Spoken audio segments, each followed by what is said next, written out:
City of a Thousand Gates by Rebecca Sachs. If you're looking for a book that engenders empathy for people unlike yourself, look no further.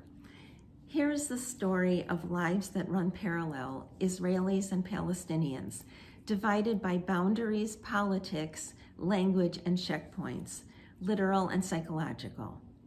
This is a profound novel that explores deep questions without simple answers. The book is written from many points of view. In fact, there are 32 characters, and Rebecca Sachs provides a glossary of the characters in the beginning of the novel.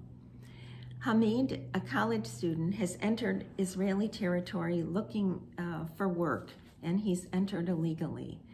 As he waits in the long line at the checkpoint, the reader feels his fear and humiliation.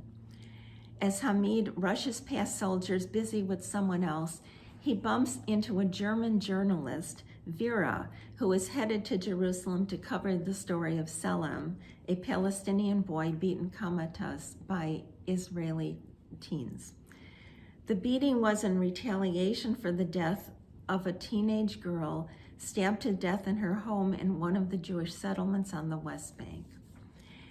As Vera rushes to the hospital, she runs in front of a car driven by Ido, traveling with his American wife, Emily, and their baby. Even within their intimate relationship are political differences, and that was probably the initial attraction. Ido lovingly calls Emily his socialist wife, but her liberal views are sorely tested when she goes on a West Bank tour and violence erupts. Through Ori, a 19-year-old soldier guarding the checkpoint between Bethlehem and Jerusalem, we get into the mind of a young man alone at 2 a.m., and we truly fear his fear, which is visceral. It is at this checkpoint that we are first introduced to Samar, Hamid's professor.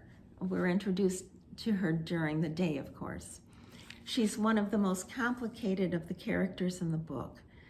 A single woman of 40, she is an anomaly. As such, she feels like an outsider in her culture, as well as a Palestinian woman residing in Israel, likewise as an outsider. I quote, Samar knows that she can't leave without losing herself. She can't do that again. Death to leave, death to stay.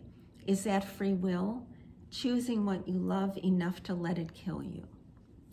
There are more minor characters in this panoramic novel whose lives intersect with the major ones.